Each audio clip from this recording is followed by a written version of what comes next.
சீமான் அவர்களும் சிவகார்த்திகேயன் அவர்களும் சந்திச்சது வந்துட்டு ஒரு பூகம்பமா கிளம்பிச்சு. இதுக்கு தான் இந்த காரணம் தான் சொல்லிட்டு சீமான் அவர்களும் விஜய் அவர்களோட கூட்டணி எப்படி இருக்கும், கூட்டணி இருக்குமா இருக்காதா அப்படின்னு பல கேள்விகள் இருக்கு.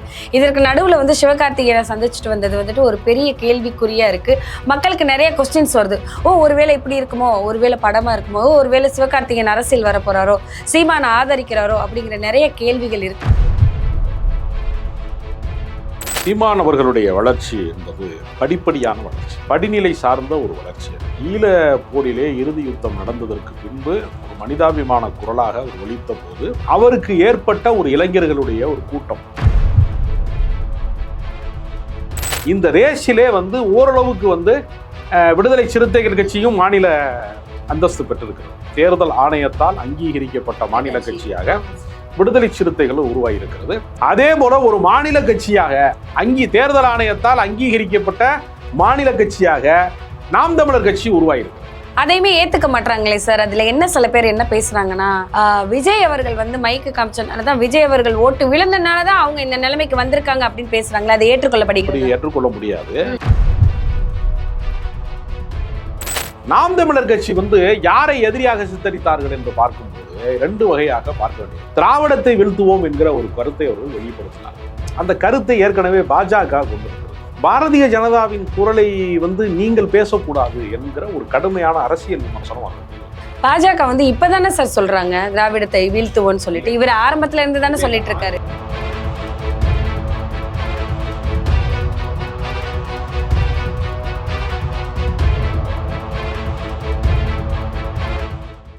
வணக்கம் சார். வணக்கம். சீமான் அவர்களும் சிவகார்த்திகேயன் அவர்களும் சந்திச்சது வந்துட்டு ஒரு பூகம்பமா கிளம்பிச்சு. இதுக்கு தான் இந்த காரணம் தான் சொல்லிட்டு சீமான் அவர்களும் விஜய் அவர்களோட கூட்டணி எப்படி இருக்கும், கூட்டணி இருக்குமா இருக்காதா அப்படின்னு பல கேள்விகள் இருக்கு. இதற்கு நடுவில் சிவகார்த்திகேயனை சந்திச்சுட்டு வந்தது வந்துட்டு ஒரு பெரிய கேள்விக்குறியா இருக்கு. மக்களுக்கு நிறைய கொஸ்டின்ஸ் வருது. ஒருவேளை இப்படி இருக்குமோ, ஒருவேளை படமா இருக்குமோ, ஒருவேளை சிவகார்த்திகேயன் அரசியல் வர போறாரோ, சீமானை ஆதரிக்கிறாரோ அப்படிங்கிற நிறைய கேள்விகள் இருக்கு. அதை நீங்க எப்படி பாக்குறீங்க? சீமான் அவர்களுடைய வளர்ச்சி என்பது படிப்படியான வளர்ச்சி. திடீர்னு லிஃப்ட் ஆன் பண்ண உடனே சல்லுன்னு மேலே போகிறது மாதிரியான வளர்ச்சி அல்ல. படிநிலை சார்ந்த ஒரு வளர்ச்சி அது. ஈழ போரிலே இறுதி யுத்தம் நடந்ததற்கு பின்பு ஒரு மனிதாபிமான குரலாக அவர் ஒலித்த போது அவருக்கு ஏற்பட்ட ஒரு இளைஞர்களுடைய ஒரு கூட்டம் படிப்படியாக அது ஒரு அரசியல் கட்சியாக மாறி இப்பொழுது உருவாகியிருக்கிறது. தமிழ்நாட்டு அரசியல் சூழலை பொறுத்தவரையில் திமுக வலிமையான கூட்டணியை கையில் வைத்திருக்கிறது. அது காங்கிரஸ், விடுதலை சிறுத்தைகள், மதிமுக, இந்திய கம்யூனிஸ்ட் கட்சி, மார்க்சிய கம்யூனிஸ்ட் கட்சி, வேல்முருகனுடைய தமிழக வாழ்வுரிமை கட்சி என்றெல்லாம் ஒரு வலுவான கூட்டணி அமைப்போடு இருக்கிறது. திமுகவிற்கு சம பலத்தோடு கூடிய ஒரு அரசியல் கட்சியாக இருந்த அதிமுக சிதறடிக்கப்பட்டு விட்டது. அந்த ஒரு பக்கம் சசிகலா, டிடிவி தினகரன், ஓபிஎஸ் என்று சிதறடிக்கப்பட்டது. ஆனாலும் இருக்கிற அந்த அணிகளுக்குள்ளேயே எடப்பாடி பழனிசாமி தான் ஓரளவுக்கு வாக்கு வங்கி வைத்திருக்கக்கூடிய, இரட்டை இலை சின்னத்தை வைத்திருக்கக்கூடிய பொதுக்குழு உறுப்பினர்கள், மாவட்ட செயலாளர்கள் போன்றவர்களோடு இருக்கக்கூடிய அமைப்பாக இருக்கிறார். ஆனாலும் 20% வாக்கு வங்கியோடு அது நின்று விட்டது கடந்த காலங்களில். சரி, அதுக்கு என்ன காரணம்? இப்படி ஆனதுக்கு என்ன காரணம்? இவங்க கிட்ட ஒற்றுமை இல்ல அப்படின்னு சொல்றாங்க. அதாவது ஒரு வசீகரமான தலைமையாக எம்ஜிஆரை பார்த்தார்கள். அதன் தொடர்ச்சியாக ஜெயலலிதாவை பார்த்தார்கள். எம்ஜிஆரினுடைய மனைவியாக இருந்த ஜானகி அம்மாள் கூட பெரிய அளவிலே எடுபடவில்லை. ஜானகியா ஜெயலலிதாவா என்று வந்தபோது எல்லா முக்கிய தலைவர்களும் ஜானகியை தான் ஆதரித்தார்கள். ஆனால் மக்களின் ஆதரவு என்று வருகிற போது பொதுமக்களோடு ஸ்ட்ரகிள் பண்ணி அதாவது போராட்ட களங்களுக்குள்ளே தன்னை ஒரு ஆளாக உருவாக்கி கொண்டதில் ஜெயலலிதா ஜானகியை தாண்டி விட்டார். ஒரு கட்டத்திற்கு மேல் ஜானகி அம்மா நமக்கு இது தேவையில்லாத வேலை என்று அரசியல் ஒரு ஓய்வு பெற்று விட்டார், ஒதுங்கி கொண்டார். இந்த ஜெயலலிதா என்ற வசீகர தலைமைக்கு பின்னால் நீங்கள் ஒரு தலைமையை ரொம்பவும் வசீகரமாக பார்த்து விட்டீர்கள் என்று சொன்னால் அந்த இடத்தை நிரப்புவதற்கு அதற்கு நிகரான ஒரு வலிமை வேண்டும். இப்ப அப்படி நிகரா வலிமை இல்லைன்னு சொல்றீங்களா? நிச்சயமா இல்ல. அதுல இரண்டு விஷயம் இருக்கிறது.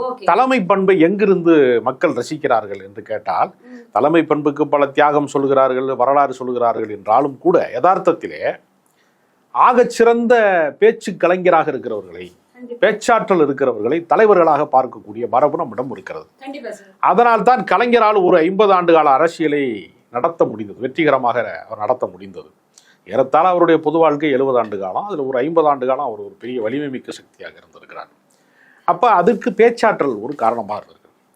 எம்ஜிஆருக்கு பேசவே தேவையில்லை, அவர் முகம் காட்டினாலே போதும் மொத்த ஓட்டும் விழுந்து விடும் என்கிற வசீகரம் அவருக்கு இருந்தது. ஜெயலலிதாவுக்கும் அப்படிப்பட்ட ஒரு வசீகரம் இருந்தது. பெரிய அளவில் பேச்சாற்றலும் இல்லை, தனி மனித வசீகரமும் இல்லை, கொள்கை சார்ந்து குறிப்பிட்ட தத்துவம் சார்ந்து எதுவுமே வந்து எடப்பாடி பழனிசாமிக்கு முழுமையாக தெளிவாக இல்லை. அது நிச்சயமா இல்லை, புரிதல் இல்லை. அப்ப இளைஞர்களை வென்றெடுக்கக்கூடிய சக்தி என்று வருகிற போது இருக்கிற ரேஸ்ல இந்த திமுகவிற்கு சமபலம் வாய்ந்த கட்சியாக அதிமுக இருந்துச்சு இல்லையா, அந்த 2வது இடத்திற்கு பொழுது கடும் போட்டி நிலவுகிறது. அந்த இடத்திலே தான் பாரதிய ஜனதா கட்சி வந்து நாங்கள் தான் அடுத்து, திமுகவா நாங்களா என்று அவர்கள் தங்களுக்கு தாங்களே சொல்லிக் கொடுக்குறார்களே தவிர, நானும் ரவுடி தான் வண்டியில ஏறானே தவிர ரவுடி ஆக முடியல, லீடர்ஷிப்புக்குள்ள போக முடியல. அதே போல வந்து நீங்க பாத்தீங்கன்னா பாஜகவை போலதான் வந்து அதிமுகவும் அது ஏற்கனவே வெட்டு அடத்தை பிடிக்கிறதுல அதிமுக முயற்சி, பாஜக இருக்கிறது, நாம் தமிழர் கட்சி இருக்கிறது. இந்த ரேஸிலே வந்து ஓரளவுக்கு வந்து விடுதலை சிறுத்தைகள் கட்சியும் மாநில அந்தஸ்து பெற்றிருக்கிறது. தேர்தல் ஆணையத்தால் அங்கீகரிக்கப்பட்ட மாநில கட்சியாக விடுதலை சிறுத்தைகள் உருவாகியிருக்கிறது, அங்கீகரிக்கப்பட்டிருக்கிறது, அந்த சதவீத வாக்குகளை பெற்றிருக்கிறார்கள். அதே போல ஒரு மாநில கட்சியாக தேர்தல் ஆணையத்தால் அங்கீகரிக்கப்பட்ட மாநில கட்சியாக நாம் தமிழர் கட்சி உருவாகியிருக்கிறது. அதையுமே ஏத்துக்க மாட்டாங்களே சார். அதுல என்ன சில பேர் என்ன பேசுறாங்கன்னா, விஜய் அவர்கள் வந்து மைக்கு காமிச்சனாலதான், விஜய் அவர்கள் ஓட்டு விழுந்தனாலதான் அவங்க இந்த நிலைமைக்கு வந்திருக்காங்க அப்படின்னு பேசுறாங்களா, அதை ஏற்றுக்கொள்ளப்படுகிறது? ஏற்றுக்கொள்ள முடியாது. இவர் நிறைய ஏன்னா 14 வருஷமா ஒருத்தர் ஒரு கட்சியில இருக்காரு, பாடுபட்டு இருக்காரு, நிறைய ஸ்ட்ரகிள்ஸ் பார்த்திருக்காரு. 14 ஆண்டுகள் மட்டுமல்ல, பெரியாரினுடைய சிந்தனைகளை மேடைதோறும் முழங்கக்கூடியவராகத்தான் சீமான் பொது வாழ்க்கையிலே அடியெடுத்து வைத்தார். அது ஏறத்தாழ அது ஒரு 10-15 ஆண்டு காலம் அவருக்கு இருக்கிறது. அந்த 15 ஆண்டு காலத்தை நீங்க சேர்த்தீங்கன்னா அவருக்கு ஏறத்தாழ ஒரு 30 ஆண்டு கால பொது வாழ்க்கைக்கான ஒரு அடிப்படை அவருக்கு இருக்கிறது. மிக நீண்ட காலம், 30 ஆண்டு காலம் அவருக்கு வந்துட்டு இது இருக்குன்னு சொல்றீங்க. ஆனா வந்து தொடர்ச்சியான அனுபவம் இருக்குன்னு சொல்றீங்க. யாரும் ஏத்துக்க மாட்டாங்களே, அவர்லாம் வர முடியுமா, அவர்லாம் வரமாட்டாரு, அவர் வந்தா ஒண்ணு பண்ண மாட்டாரு. அவருக்கு என்னன்னா, அவருடைய அரசியலை பொறுத்தவரையில 2 விஷயம்தான். எது நட்பு சக்தி, எது வந்து நமக்கு வந்து எதிரி என்று அரசியலை டிக்ளேர் பண்ணணும். இப்ப திராவிட முன்னேற்ற கழகத்தை பொறுத்தவரையில ஆதிக்கத்தை வலியுறுத்தக்கூடிய உயர்சாதி பார்ப்பனர்கள் பிற்படுத்தப்பட்டவர்களுடைய நலன்களுக்கு எதிரானவர்களாக இருந்தார்கள். எனவே நாங்கள் பார்ப்பனியத்தை எதிர்க்கிறோம், ஆதிக்கத்தை எதிர்க்கிறோம், இந்திய ஆதிக்கத்தை எதிர்க்கிறோம், மத்திய அரசாங்கத்தினுடைய ஆதிக்கத்தை எதிர்க்கிறோம் என்று ஆதிக்கத்துக்கு எதிரான ஒரு அரசியல் கட்சி என்று அவர்கள் அடையாளப்படுத்திக் கொண்டார்கள். அப்ப எதிரி யார் என்று சொல்லுகிற போது அவர்களுக்கு ஒரு எதிரியை காட்டினார்கள். நாம் தமிழர் கட்சி வந்து யாரை எதிரியாக சித்தரித்தார்கள் என்று பார்க்கும்போது 2 வகையாக பார்க்க வேண்டியிருக்கிறது. திராவிடத்தை வீழ்த்துவோம் என்கிற ஒரு கருத்தை அவர்கள் வெளிப்படுத்தினார்கள். அந்த கருத்தை ஏற்கனவே பாஜக கொண்டிருக்கிறது. பாரதிய ஜனதாவின் குரலை வந்து நீங்கள் பேசக்கூடாது என்கிற ஒரு கடுமையான அரசியல் விமர்சனம் அவர்கள் மீது வந்திருக்கு. பாஜக வந்து இப்பதானே சார் சொல்றாங்க திராவிடத்தை வீழ்த்துவோன்னு சொல்லிட்டு, இவர் ஆரம்பத்துல இருந்து தான். இல்ல, ஆரிய திராவிட யுத்தம் என்பது அரசியலை தாண்டி அது 2000 வருடங்களாக நீடிக்கிற ஒரு போர். அது அரசியல் கட்சிக்குள்ளே வந்து ஆரிய எதிர்ப்பு, திராவிட ஆதரவு என்கிற நிலைப்பாட்டு தான் தமிழ்நாட்டு அரசியலிலே அண்ணா காலத்திலே பெரிய அளவிலே, பெரியாரினுடைய கோட்பாட்டுக்கு பின்னால் அண்ணாவினுடைய காலத்திலே அது பெரிய அளவிலே விரிவடைந்தது. அண்ணாவுக்கு பின்னால் அது நீர்த்து போகும் என்று பல பேர் நம்பிக்கொண்டிருந்த போது கலைஞர் என்கிற தலைமை கிடைத்ததுனால அவர் வந்து அந்த கருத்தியலை கடைசி வரைக்கும் தாங்கி பிடிக்கக்கூடியவராக அவர் கலைஞர் இருந்தார். இவர்கள் என்ன செய்யறாங்கன்னா, மொழி சிறுபான்மை மக்கள் என்று சொல்லக்கூடிய தெலுங்கு பேசுகிறவர்களை, உருது பேசுகிறவர்களை, சௌராஷ்டிரா மக்களை, சிறிய அளவிலே இருக்கக்கூடிய மக்களை வந்து நமக்கான ஒரு மொழி பகைவர்களை போல நாம் தமிழர் கட்சி சித்தரிக்கிறது. அதற்கான சூழ்நிலை தமிழ்நாட்டிலே இல்லை. இப்போ உயர்சாதி பார்ப்பனர்கள் என்ன செய்வாங்கன்னா, அவர்களை வந்து நம்மை வந்து அவர்கள் தீண்டத்தகாதவர்களாக, அவர்களுடைய நாங்கள் மட்டும்தான் கருவறைக்கு செல்வோம், நாங்கள் தான் வந்து எங்களுடைய அக்ரஹாரத்திற்குள் நீ வரக்கூடாது, எங்கள் ஆத்துக்குள்ள நீ வரக்கூடாது என்று அவர்கள் வந்து சமூகத்திலிருந்து ஏற்கனவே விலகி இருந்தவர்கள். கண்டிப்பா சார். அதனால அவர்களை நாம் விலக்கி வைத்த போது அது மக்கள் ஆதரவு பெற்றது.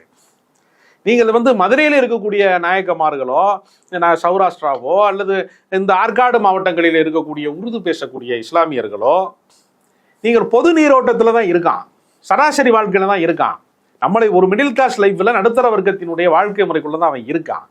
அவர்களை எதிரிகளாக சித்தரிக்க வேண்டிய அவசியம் ஒன்று இல்லை. ஒன்று. 2வது என்ன செஞ்சான்னா, யார் வேண்டுமானாலும் இந்த மண்ணிலே வந்து வாழலாம், ஆனால் ஆளக்கூடாது என்று சீமான் பேசுகிறார். இப்ப நம்ம என்ன சொல்றோம்னா, நம்மளுடைய இல்ல இருக்கு என்ன பிராக்டிகல் ப்ராப்ளம் இருக்குன்னா, சிங்கப்பூர்ல போய் ஒரு தமிழர் வந்து அமைச்சர் பதவி ஏற்கிறார் அப்படின்னு நம்ம மகிழ்ச்சி அடைகிறோம்ல. அப்ப யார் வேண்டுமானாலும் இங்கு வாழலாம், எங்களை ஆளக்கூடாது என்று அவர்கள் சொன்னார்கள் என்றால், பல்வேறு உலகம் முழுக்க இருக்கக்கூடிய இடங்கள்ல போய் இன்னைக்கு வந்து என்னன்னா, இது உலகமயமாக்கலின் காலம். நம்ம அதை புரிஞ்சுக்கிறோம். இன்னைக்கு என்ன நடக்கிறதுனா, ஏன் நம்ம நீட் தேர்வு போன்ற விஷயங்கள்ல கடுமையான எதிர்ப்பை விளைவிக்கிறோம்னா, மாநில கல்வியின் மூலமாக +2 வரைக்கும் படித்திருக்கக்கூடிய அந்த படிப்புல இருந்து கேட்க வேண்டிய கேள்விகளை எல்லாம் மத்திய அரசாங்கத்தினுடைய CBSE சிலபஸ்ல இருந்து அவன் கேள்வி கேட்கிறான். அப்ப தேசிய அளவிலான தேர்வு என்கிற பேர்ல இங்க இருக்கக்கூடிய ஆண்டிப்பட்டியில இருக்கிறவனுக்கும் அகமதாபாத்ல இருக்கிறவனுக்கும் எங்கோ மேற்கு வங்கத்தில இருக்கிறவனையும் சமதளத்தில் கொண்டு வந்து நிறுத்த பார்க்கிறான். நம்ம அதை எதிர்க்கிறோம். மாநில கல்வியை வந்து பொதுப்பட்டியலில் இல்லாமல் செய்வதை நம்ம எதிர்க்கிறோம். இப்ப இவங்க என்ன செய்யறாங்கன்னா, இது மாதிரியான விஷயங்கள்ல மொழி பகைமை ஒன்றை வந்து கட்டுக்கிறாங்க. அது ஒரு அவசியம் இல்லாத ஒன்று. இன்னொன்னு, அதிகாரம் எங்கே குவிக்கப்பட்டிருக்கிறது? தேசிய கட்சியில தான் அது குவிக்கப்பட்டிருக்கிறது. இப்பொழுது ஆளுகிற பாஜக அதிகாரத்தை குவித்து வைத்திருக்கிறது. இதற்கு முன்னால் காங்கிரஸ் குவித்து வைத்திருக்கிறது. நாம் யாரோடு போராட வேண்டும்? நாம் அதிகாரத்தை குவித்து வைத்திருக்கிறவனோடு போராட வேண்டும். எனக்கு அதிகாரத்தை பகிர்ந்து கொடு என்று கேட்கிற இடத்துல நம்ம போராடணும். நீங்க அதிகாரமற்றவனா நம்ம கூட இருக்கிறவனை போய் நாயக்கமாரையும் கன்னடம் பேசுகிறவனையும் இவனையும் வந்து ஜவராஷ்டிராவில் வந்து இது நெசவு செய்ய வந்தவனையும் உருது பேசுகிறவனையும் போய் நமக்கு வந்து எதிரியை எப்படி கட்டமைக்க முடியும்? பார்ப்பனிய பனியா கும்பல் என்பது உச்ச நீதிமன்றத்தில் இருந்து, ஊடகங்கள்ல இருந்து, உயர் பதவிகள்ல இருந்து எல்லா இடங்களையும் அவர்கள் வியாபித்து இருக்கிறார்கள், நிரம்பி இருக்கிறாங்க. அவர்கள் ஆதிக்கம் இருக்கிறது என்பது உண்மை.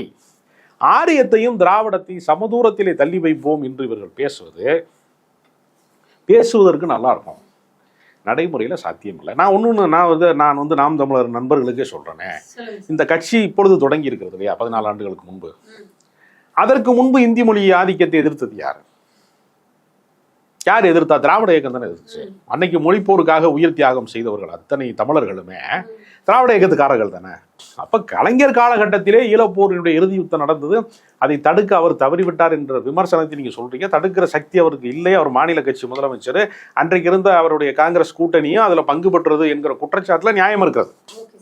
அதை அந்த விமர்சனத்தை நம்ம ஏற்றுக்கொள்வோம். அப்படிதானே சார் கச்சத்தீவு கையில இருந்து போச்சு. கச்சத்தீவை வந்து கலைஞர் கொடுக்கல. அது ரொம்ப பல பேருக்கு அது வரலாற்று பிள்ளையான ஒரு தகவலை சொல்றாங்க. கலைஞரே அதை கொடுக்கல, இந்திரா காந்தி கொடுத்தாங்க. அன்றைக்கு பிரதமராக இருந்து இந்திரா காந்தி கொடுத்தாங்க. கச்சத்தீவுக்கு எதிரான தீர்மானத்தை கலைஞர் சட்டசபையிலே ஏற்றியிருக்காரு, கண்டன தீர்மானம் ஏற்றியிருக்காரு. இவருக்கு அதிகாரம் இல்லை. மாநில முதலமைச்சருக்கான அதிகாரம், மாநில முதலமைச்சருக்கு என்னெல்லாம் அதிகாரம் இல்லைன்னா, சுதந்திர தினத்தன்னைக்கு தேசிய கொடி ஏற்றி வைக்கிற அதிகாரமே கிடையாது. கலைஞர் தான் அதுக்கு அந்த காலகட்டத்தில் போராடி இருக்கிறார். அப்ப மாநில உரிமை சார்ந்து நமக்கு முன்னால் இந்தி எதிர்ப்பாக இருக்கட்டும், இந்த மொழி சார்ந்த பிரச்சனைகளாக இருக்கட்டும், ஈழ போராட்டமாகவே இருக்கட்டும், திராவிட கட்சிகள் கடந்த காலங்களிலே போராடி இருக்கிறார்கள்.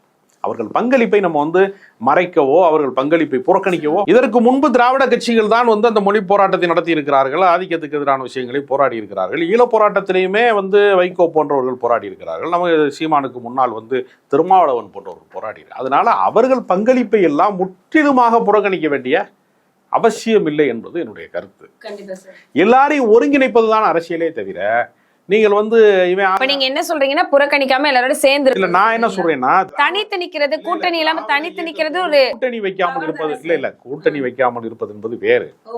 என்ன கேட்கிறேன்னா, திராவிட இயக்கத்தினுடைய அதிகாரத்தின் மீது நீங்கள் கல்லறிகிற விமர்சனங்களை நீங்க பேசலாம், கருத்தியலை பேச வேண்டிய அவசியம் இல்லை.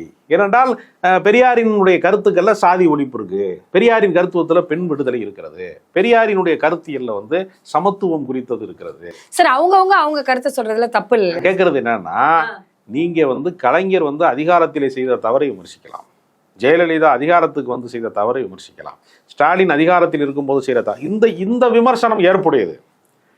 உங்க கருத்தே தவறு என்று சொல்வது இருக்குல்ல, பெரியாரை நாங்கள் வந்து புறக்கணிப்போம், அவர் வந்து கன்னடர் பிறப்பால என்று சொல்வது இருக்குல்ல, அப்ப பிறப்பின் வழியாக ஒரு மனிதனை வந்து அவன் என்ன ஆளு என்று பார்க்கிற இடம் இருக்குல்ல, அது தமிழ் தேசியமாகாது. தமிழருடைய நலன்களுக்கு யாரெல்லாம் போராட வருகிறார்களோ அவர்கள் அனைவரையும் ஒருங்கிணைத்து கொண்டு போராடுகிற தமிழ் தேசியம் வேண்டும் என்பது என்னுடைய கருத்து. இவங்க என்ன செய்யறாங்கன்னா, பிறப்பால் தமிழரா இருக்கிறவர் மட்டும்தான் இருக்கணும், மற்றவங்க எல்லாம் இருக்க இல்ல அதுக்கு அர்த்தம் என்னன்னா நீங்க ஆளக்கூடாதுன்னு என்ன அர்த்தம்? இப்போ நீங்க ஒரு அரசியல் கட்சியில இப்போ ஒரு நாயக்கர் சமூகத்தை சேர்ந்த ஒருத்தர் வந்து மதுரையில வந்து அரசியல் செல்வாக்கு மிக்கவராக வர்றாரு, அவர் தமிழ் தேசியத்தை விரும்பக்கூடியவராக வர்றாரு, அவருக்கு அப்ப நீங்க சீட்டு கொடுக்க கூடாதுன்னு அர்த்தம், ஆளக்கூடாதுன்னு என்ன அர்த்தம்? அவர் வரக்கூடாதுன்னு அப்ப நாம் தமிழர் கட்சியில வேற லாங்குவேஜ் பேசுறவங்க இல்லைன்னு சொல்றீங்களா? இல்ல, நாம் தமிழர் கட்சி வந்து பிறப்பின் அடிப்படையிலே சாதியின் அடிப்படையிலே தமிழ் தேசியத்திற்கான கோட்பாட்டை உருவாக்காமல் தமிழர் உணர்வுக்காக தமிழர் நலன் சார்ந்த விஷயங்களுக்காக யாரெல்லாம் போராட முன் வருகிறார்களோ அவர்களையெல்லாம் ஒருங்கிணைக்கிற ஒரு படையை உருவாக்காமல் பிறப்பின் அடிப்படையிலே பேதம் பார்க்கக்கூடிய ஒரு அரசியலை வந்து அவர்கள் வந்து குறிப்பாக அவர்கள் யாரு என்ன ஆளு என்று பேசுகிற தன்மையை கைவிட வேண்டும். இது அவர்கள் வளர்ச்சிக்கு நல்லது. அதுக்காக தான் நான் சொல்றேன், இது எனக்கு வந்து என்னன்னா இந்த 8% என்பதே நீங்கள் இன்னும் வந்து 38% கூட மாற்ற முடியும். எல்லாரையும் அரவணைக்கிற பண்பு வேண்டுமே தவிர பிளவு அரசியல் பேசக்கூடாது அப்படிங்கிறது என்னுடைய கருத்து. கண்டிப்பா சார். நன்றி சார். தொடர்ந்து பேசலாம்.